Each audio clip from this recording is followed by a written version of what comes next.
গজব করা গলাতে আওয়াজ বন্ধ হবে না।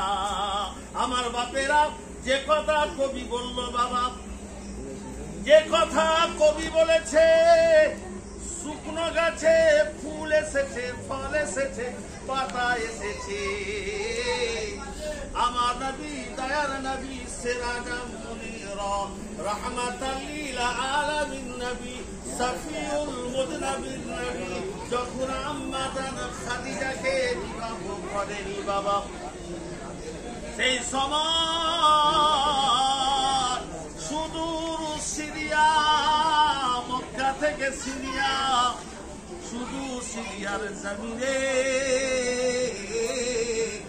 আমার নবীকে বাণিজ্যের লিডার করে, বাণিজ্যের প্রধান করে, ব্যবসা করে, ব্যবসায়ী রূপে দিয়ে আম্মা জান খাদিজা পাঠিয়ে দিয়েছে।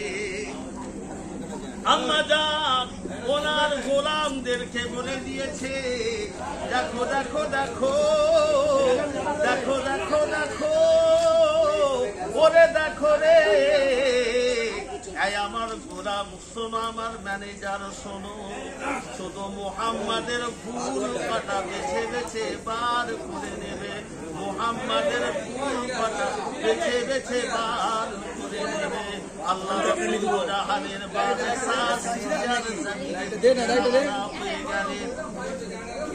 দুদিন, 4 দিন, 5 দিন হাঁটার পরে, 2-4 দিন 5 দিন হাঁটার পরে ক্লান্ত শরীর নিয়ে, কঠিন রোদ বাবা, উত্তপ্ত গরম বালির ওপর দিয়ে রাসূলুল্লাহ হেঁটে হেঁটে চলেছে। আমরা বৈশাখ মাসে, জ্যৈষ্ঠী মাসে, চৈত্র মাসে রৌদ্রের গরমে আমরা রাস্তায় পা রাখতে পারি না বাবা, আমরা নরম জুতা ব্যবহার করি বাবা। আল্লাহ রাসূল কমল পা নিয়ে হেঁটে হেঁটে হেঁটে হেঁটে হেঁটে হেঁটে যখন যেতে লেগেছে, ক্লান্ত শরীর বাবা, ম্যানেজার বলেছে মুহাম্মদ, সবাই বলুন সাল্লাল্লাহু আলাইহি ওয়াসাল্লাম, ও আব্দুল্লাহর বেটা রে, আমিনার এতিম ছেলে শোনো, ক্লান্ত শরীর বাবা, রাখাটা চাই না, আর চলতে পারি না, ক্ষুধার জ্বালায়, তৃষ্ণার জ্বালায়। ও বেটা মুহাম্মদ, এই উত্তপ্ত গরম বালুকা বাবা, শুকনো শুকনো বাবলা গাছ আছে, ওই বাবলা গাছের